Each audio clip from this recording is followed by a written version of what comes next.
Hello friends, welcome to your channel catalyst Soni and this is Soni Singh.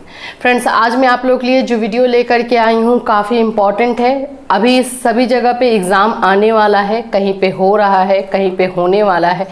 तो exam का preparation actually में आप कैसे करें, एग्ज़ाम की तैयारी आप कैसे करें कि आपको जो है पूरे के पूरे नंबर मिल जाए। ये बहुत ज़रूरी होता है कि हम अपनी तैयारी किस तरह से करें, हमारी तैयारी में जो है कोई कमी ना रहे। तो ये क्वेश्चन जो है हमारे स्टूडेंट की तरफ से हमें मिला हुआ है कि मैम एग्ज़ाम की तैयारी किस तरह से करें, वो हमें एक बार बताइए। तो आज हम आप लोग को 5 ऐसे पॉइंट्स बताएंगे जिसको फॉलो करके आप बहुत अच्छे तरीके से अपनी तैयारी कर सकते हैं, बहुत अच्छे तरीके से अपना प्रिपरेशन कर सकते हैं और उसके बाद से अच्छे मार्क्स आप एग्ज़ाम में ला सकते हैं। तो स्टार्ट करते हैं आज के वीडियो को। फ्रेंड्स, अगर आप हमारे चैनल पर नए हैं तो चैनल को सब्सक्राइब कर लीजिए, बेल आइकन को हिट कर दीजिए। बीएड फर्स्ट ईयर का क्लास 4 बजे इवनिंग में कंडक्ट करवाया जा रहा है, जिसमें इंपॉर्टेंट क्वेश्चंस हम देख रहे हैं जो कि एग्जाम में आते हैं, तो उसको बिल्कुल मिस मत कीजिएगा। Chaudhary Charan Singh university, Bihar B Ed entrance, Bihar B Ed first year, Agra B Ed first year, Awadh B Ed first year, इन सब का क्लास जो है पेड क्लास हमारे चैनल पर कंडक्ट करवाया जाता है। तो इनका कोई भी क्लास अगर आपको चाहिए तो जो व्हाट्सएप नंबर दिया गया है आप उस पर मैसेज कर सकते हैं। चलिए स्टार्ट करते हैं आज के टिप्स को, जो आपके लिए 100% बहुत यूज़फुल होने वाला है। देखिए, अगर आप चाहते हैं कि सही तरीका आपको मिले पढ़ने का, तो सही तरीके के लिए जो है सही चीज़ें आपको करनी पड़ेंगी। उसके लिए हम 5 पॉइंट लाए। सबसे पहला पॉइंट अगर मैं आपको बताऊंगी तो वो होगा कि जो भी आप पढ़ रहे हो, जब भी हम पढ़ते हैं तो उसमें बहुत सारे इम्पॉर्टेंट नोट्स या इम्पॉर्टेंट जो लाइन होता है, स्टेटमेंट होता है, वो हमें मिलता है। हम उस समय तो हमें लगता है कि हाँ ये बहुत इंपॉर्टेंट है, तो हम उसको वहीं पे अंडरलाइन कर देते हैं और फिर आगे बढ़ जाते हैं। लेकिन उसको अंडरलाइन करने के बाद भी हमारे दिमाग में वो रहता नहीं है। तो हमें वो क्या करना है, जो भी महत्वपूर्ण जानकारी हो उसको अंडरलाइन तो करें ही, साथ साथ उसको कहीं नोट कर ले। एक कॉपी आप ऐसा रखें या एक ऐसा नोटबुक रखें। अगर आप कॉपी या नोटबुक हमेशा कैरी कर नहीं सकते हैं तो आप इस तरह का नोटबुक रख सकते हैं। मान लीजिए कि आप जो है ग्रोथ एंड डेवलपमेंट का ही जो है सिद्धांत कर रहे हैं, प्रिंसिपल कर रहे हैं, तो ग्रोथ एंड डेवलपमेंट के कम से कम 5 प्रिंसिपल को ही इसमें लिख लीजिए।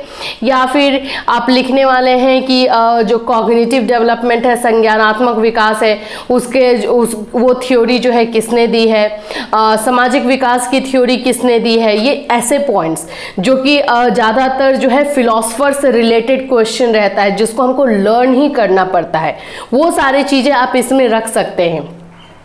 जैसे हमारा नैतिक विकास का थ्योरी है तो वो कोलबर्ग ने दिया है। वाइगोस्की की थ्योरी का नाम क्या है, थॉर्नडाइक ने जो थ्योरी दी है उसका नाम क्या है, कितने ईयर में, कौन से साल में उन्होंने जो है ये थ्योरी दी थी। ये सारी चीज़ें जो है अंडरलाइन करके या फिर आप उसको एक लाइन स्टेटमेंट बना करके इसमें लिख सकते हैं और इसको जब चाहें तब अपने साथ कैरी भी कर सकते हैं। कहीं भी आप ट्रैवल कर रहे हैं, वहाँ पर आपको 2 मिनट 4 मिनट मिल गया, आप खोल करके देख सकते हैं। तो इससे क्या होगा कि ये सारी चीजें आपके दिमाग में जाके बस जाएगी। इसमें आपको लर्न नहीं करना पड़ेगा, उसमें आपको मेहनत नहीं करना पड़ेगा, लेकिन आपके दिमाग में जाके बसते जाएगा। तो इस तरह का जो है नोट जरूर बनाएं और नोट बना करके वैसे ही नोट बनाएं जिसको लर्न करने की जरूरत है। जैसे मैंने आपको बताया फिलोसफर वाला, आप लोग मुझे बार बार बोलते हो कि मैम फिलोसफर का जो थ्योरी है वो हमें लर्न नहीं होता है, फिलोसफर का जो स्टेटमेंट है वो लर्न नहीं होता, तो उसके लिए आप ये सब ट्रिक अपना सकते हैं। दूसरा जो मैं टिप्स आपको बताऊंगी, स्मार्ट स्टडी। पढ़ना तो सबको आता है, सब लोग मेहनत भी करते हैं, लेकिन अभी आपको सिर्फ मेहनत करने से नहीं होगा, आपको इस तरह की पढ़ाई करनी होगी जो कि स्मार्ट हो, कम टाइम में ज़्यादा से ज़्यादा और वैसे क्वेश्चंस करना जो एग्ज़ाम में आते हैं, उसको हम स्मार्ट स्टडीज़ बोलते हैं। इसमें क्या क्या टिप्स हैं, सबसे पहले तो आपको एक रेगुलर टाइम बनाना है जिसमें आपको पढ़ना है। मैं हमेशा ही बोलती हूँ रेगुलर टाइम के अकॉर्डिंग आपको पढ़ना है। फिर उसके बाद है जो भी चीज़ों का डिस्ट्रैक्शन है, मान लीजिए कि आपके फ्रेंड्स आपको बुलाने आ जाते हैं या कहीं पे कुछ म्यूज़िक चलने लगे या फिर कुछ भी ऐसा डिस्ट्रैक्शन है जो कि आपको डाइवर्ट कर देता है पढ़ने से, तो ऐसी जगह ना पढ़ें।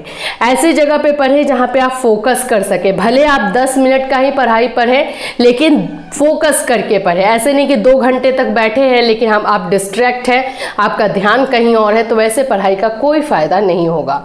फिर है कि जो भी आपको ज़रूरत की चीज़ें हैं वो सारी चीज़ें अपने पास रखें, जैसे पेन है, पेंसिल है, आपको उसमें कुछ एक्स्ट्रा वीडियोस चाहिए, ऑडियो चाहिए, वो सारी चीज़ें अपने पास रखें, नोटबुक चाहिए, नोट्स चाहिए, सब कुछ। तो ये सारी चीज़ें जो है स्मार्ट स्टडी के तहत आती है। पढ़ना तो है ही है लेकिन स्मार्ट होकर के पढ़ना है।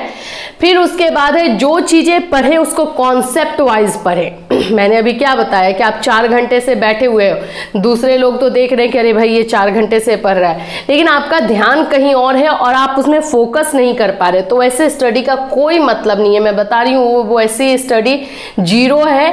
आप अपने आप को धोखा दे रहे हो, अपने आसपास के लोगों को धोखा दे रहे हो, तो ऐसा करने की जरूरत नहीं है। जो पढ़े कॉन्सेप्ट वाइज पढ़े, जो आपको समझ में आए। 10 मिनट का ही पढ़ाई हो लेकिन समझ में आना चाहिए ताकि वो जाके आपके दिमाग में बैठे। फिर उसके बाद है मॉक टेस्ट और मॉडल पेपर सॉल्व करना। इतना जितना आप पढ़ाई कर रहे हो उसका आप जो है प्रीवियस ईयर का क्वेश्चन या मॉडल पेपर, जो कि आजकल बहुत ही इजीली अवेलेबल है, यूट्यूब पे अवेलेबल है, आपको नेट ऑनलाइन मिल जाएगा, तो उसको आप सॉल्व करते रहिए। अब आपने चाइल्डहुड का कोई चैप्टर पढ़ा, चाइल्डहुड के उस चैप्टर पे आप मॉक टेस्ट जाकर दीजिए, प्रीवियस ईयर का क्वेश्चन सॉल्व कीजिए, मॉडल पेपर सॉल्व कीजिए, लेकिन ये जरूर कीजिए, बहुत ज़रूरी है। ऑनलाइन टेस्ट देना बहुत ज़रूरी है। Last but not the least, ये जो लास्ट है, सब बोलते हैं कि ये टाइम मैनेजमेंट, ठीक है सब जगह टाइम मैनेजमेंट आता है, लेकिन टाइम मैनेजमेंट आप लोगों के लिए जो है बोल सकते हैं कि रामबाण का काम करेगा। अगर आपने उसको सही तरीके से अपने टाइम को प्रिपरेशन करते टाइम में ही आपने सही तरीके से मैनेज किया, वही हैबिट आपको रही, तो वही जाकर के आप एग्ज़ाम में भी करोगे। आप एक क्वेश्चन को सॉल्व करने के लिए 10 मिनट का टाइम देते हो, वही 10 मिनट आप जो है एग्ज़ाम में भी दोगे, तो आपके लिए वो हेल्पफुल होगा। तो टाइम मैनेजमेंट करना बिल्कुल सीखें और टाइम मैनेजमेंट के थ्रू ही आप अपने स्टडी को कंप्लीट करें। तो ये 5 पॉइंट्स जो कि आपको डेफिनेटली हेल्प करेगा आपके प्रिपरेशन में, आपकी तैयारी में। और इस तरह से अगर आप तैयारी करते हो तो 100% जितना मार्क्स आप चाहते हो, जितना डिजर्व करते हो, डेफिनेटली मिलेगा। इससे रिलेटेड कोई क्वेश्चन या क्वेरी है तो आप इस वीडियो में कमेंट कर सकते हैं या इंस्टाग्राम पे फॉलो करके हमें मैसेज कर सकते हैं। फिर मिलूंगी, till then have a nice day.